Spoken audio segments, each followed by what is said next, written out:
최근 영국 전역에서 5G 기지국 3곳에 화재가 발생했습니다. 큰 불로 이어지진 않았지만 국가적 혼란 상황에서 통신 인프라에 문제가 생기진 않을까 당국은 긴장을 유지하고 있습니다. 문제는 이러한 행위가 앞으로도 일어날 가능성이 있다는 것인데요. 이는 암암리에 퍼지고 있는 음모론에 의한 범죄일 가능성이 높기 때문입니다. 미국 정부는 작년부터 보안 이슈를 이유로 화웨이에 대한 전방위적인 불매 운동을 이어가고 있습니다. 여러 정보기관과 정치가들이 여전히 화웨이 기술을 사용하면 국가 안보에 위험을 초래할 수 있다고 주장하고 있음에도 영국 당국은 화웨이는 여전히 고위험 공급업체이지만 관리 가능한 수준의 위험이라며 자국의 5G 배포 사업에 화웨이 장비 사용을 허용하고 있습니다.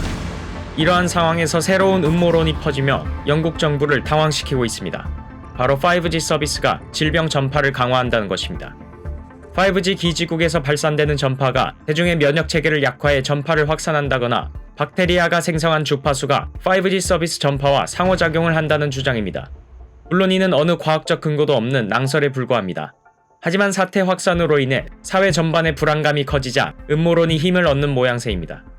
이에 더해 일부 사람들은 중국에서 발생한 바이러스가 중국 회사인 화웨이의 통신 장비를 통해 전파된다는 주장까지 펼치고 있습니다. 현재 유럽에서는 SNS에 화웨이 스마트폰을 부수는 영상이 올라오는가 하면 시민들이 화웨이 장비를 사용한 5G 기지국에 방화까지 일으키고 있습니다.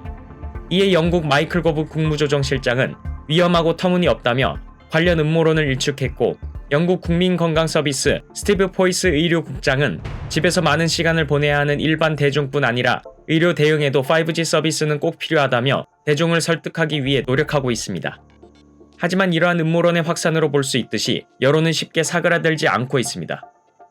현 사태에 중국의 책임이 크다고 생각하는 시민들은 화웨이와의 정부 계약 자체를 무효로 해야 한다고 말하고 있습니다.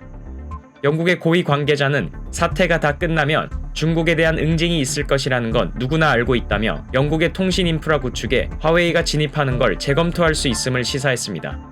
한편 이는 화웨이와 5G 시장의 패권을 다투고 있는 삼성전자에 기회가 될 수 있다는 분석도 있습니다.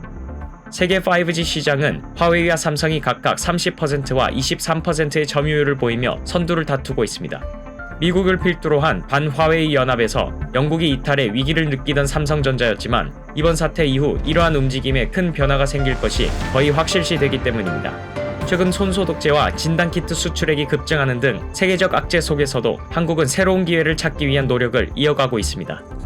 사태가 진정된 뒤 재편될 세계 속에서 새로운 주인공이 될 수 있을지 행보가 기대됩니다. 뉴스크래커였습니다.